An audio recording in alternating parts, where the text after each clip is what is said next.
ഭയപ്പെടുത്താൻ സാധ്യതയുണ്ടോ മലബാർ മേഖലയിൽ? മലബാർ മേഖലയിൽ സാധിക്കുമെന്ന് എനിക്ക് തോന്നുന്നു. കാരണം അല്ലെങ്കിൽ ഇപ്പോൾ ഭയപ്പെട്ട് കിടക്കല്ലേ. കഴിഞ്ഞ തെരഞ്ഞെടുപ്പിൽ അങ്ങനെ ആയിരുന്നു. കഴിഞ്ഞ തെരഞ്ഞെടുപ്പിൽ ന്യൂനപക്ഷങ്ങളുടെ വോട്ട് കിട്ടുമെന്ന് പറഞ്ഞുകൊണ്ട് എന്തെല്ലാം കാര്യങ്ങൾ ചെയ്തു. അവർക്ക് വേണ്ടിയിട്ട് എന്തെല്ലാം സമ്മേളനം നടത്തി, എന്തെല്ലാം കാര്യങ്ങൾ നടത്തി. എന്നിട്ട് വോട്ട് വന്നപ്പോൾ ലക്ഷക്കണക്കിന് വോട്ടിനല്ലേ തോറ്റുപോയത്.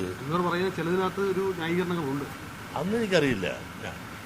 പുള്ളി പറയുന്നത് ന്യായീകരണം എന്തുമാത്രം ഉണ്ടെന്ന് ഇല്ല എന്നുള്ളതല്ല. ന്യൂനപക്ഷങ്ങൾ കയ്യിൽ നിന്ന് പോയി എന്നുള്ളത് നേര് തന്നെയാണ്. കാരണം കഴിഞ്ഞ വോട്ടിൻ്റെ നമുക്ക് ഈ നമ്മുടെ സുധാകരൻ തന്നെ ഇത്തരം വോട്ടിന് ജയിക്കും. അദ്ദേഹം തോക്കുമെന്ന് വിചാരിച്ചിരുന്ന ആളാണ്. ഇത്തരം ലക്ഷങ്ങളുടെ വോട്ടിൻ്റെ ജയം അദ്ദേഹം ഒരിക്കലും പ്രതീക്ഷിച്ചില്ല. ഇപ്പോഴും ആ ജയിച്ചു എന്ന് പറഞ്ഞാൽ പുള്ളിക്ക് പൂർണ്ണമായും വിശ്വസിക്കാൻ നിവൃത്തിയില്ലാത്ത വിധത്തിൽ നിൽക്കുകയാണ്. അതുപോലെ തന്നെ ടീച്ചറൊക്കെ എത്ര ലക്ഷക്കണക്കിന് വോട്ടിലല്ലേ തോറ്റത്.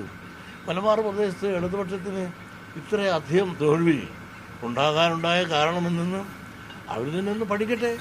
ADGPക്കെതിരെയും അതുപോലെ തന്നെ ശശിക്കെതിരെയൊക്കെ ആരോപണങ്ങളുണ്ട്. ADGPയുടെ കാര്യത്തിൽ അദ്ദേഹത്തെ നിലനിർത്താൻ വേണ്ടിയിട്ട് മുഖ്യമന്ത്രി ശ്രമിക്കുന്നു എന്നൊരു തോന്നലുണ്ടായിട്ടുണ്ട്. പക്ഷെ എപ്പോഴും മുഖ്യമന്ത്രി ഒരു കാര്യം പറഞ്ഞിട്ടുണ്ട്. ADGP അല്ല ഏത് PI ആണ് തിരക്കില്ല, തിരക്കി അന്വേഷിച്ചിട്ട് അന്വേഷണത്തിൻ്റെ അടിസ്ഥാനത്തിൽ ശക്തമായ നടപടി സ്വീകരിക്കുന്നവരുണ്ട്. പക്ഷെ നമ്മൾ അല്പം കാത്തിരിക്കണ്ടേ. അപ്പോൾ ആ P എന്ന് പറഞ്ഞാൽ P ശശി എന്ന് സംരക്ഷിച്ച മാതിരി തോന്നുന്നു. അതെ, പിയും കുഴപ്പക്കാരനാണെന്നുള്ള ആക്ഷേപം ഉണ്ടല്ലോ പലർക്കും, പാർട്ടിയിലുള്ളവർക്കും ഉണ്ട്.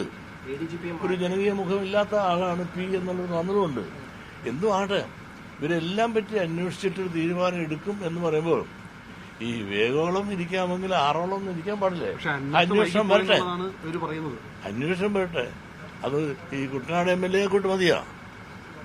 ക്ഷമ വേണ്ടേ?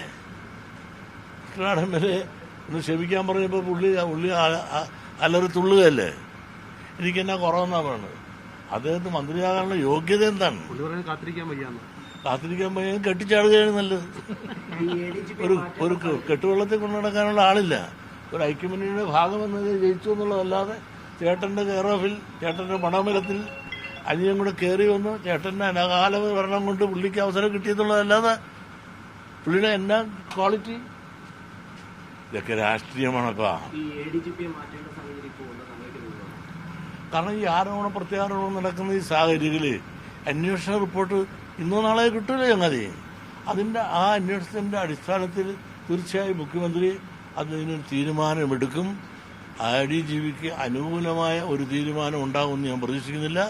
അന്വേഷണ റിപ്പോർട്ടുകളെ പറ്റി വന്ന വിവരങ്ങൾ കേട്ടാലെല്ലാം തന്നെ തൃശൂർ പൂരം ഉൾപ്പെടെയുള്ള പല കാര്യങ്ങളും അദ്ദേഹത്തിന്റെ സമീപനങ്ങൾ ഒട്ടും ശരിയായില്ല എന്ന രീതിയിലുള്ള റിപ്പോർട്ടുകളാണ് DGP വരെ കിട്ടിയിരിക്കുന്നത്.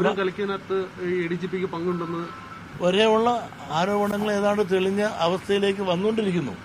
ഇതെല്ലാം കണക്കാക്കിക്കൊണ്ട് തീർച്ചയായും മുഖ്യമന്ത്രി നടപടി എടുത്തിരിക്കുമെന്ന് പൂർണ്ണമായി വിശ്വസിക്കുന്ന ആളാണ് ഞാൻ.